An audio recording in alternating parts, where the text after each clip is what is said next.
మనము ప్రార్థించే వారంగా ఉండాలి. మొదటి స్థానము దేవునికి ఇచ్చి మనము ప్రార్థించే వారంగా ఉండాలి. శుభకార్యములైన, వివాహములైన, బర్త్డేలైన, ఏ విషయములైనా కానీ దేవునికి ప్రార్థన చేసి మొదలు పెట్టాలి.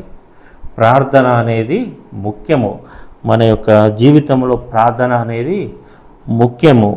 ఎంత ముఖ్యము అంటే ఆ యొక్క ప్రార్థన శక్తి ఏ విధముగా ఉంటుందంటే, నిజముగా ప్రార్థించినప్పుడు, నిజముగా మనసారా దేవుణ్ణి ప్రార్థించినప్పుడు, కన్నీళ్లు విడిచి ప్రార్థించినప్పుడు ఏ విధముగా దాని యొక్క ప్రతిఫలము, ప్రార్థన యొక్క ప్రతిఫలము ఏ విధముగా ఉంటుందో రుచించలేము. అంత గొప్పదిగా ప్రార్థన యొక్క ప్రతిఫలము ఉంటుంది.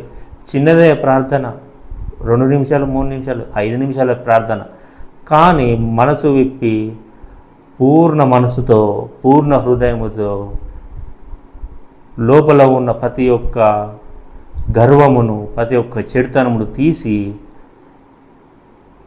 ప్రభువా నీవే దిక్కు, ప్రభువా నీవే నాకు ఆధారము అన్నప్పుడు, అప్పుడు ప్రార్థన యొక్క ప్రతిఫలము ఏ విధముగా ఉంటుందో మనము గ్రహించలేము. అంత గొప్ప స్థితిలో ఉంటుంది దేవుని యొక్క ప్రార్థన చేస్తే దాని ఫలితం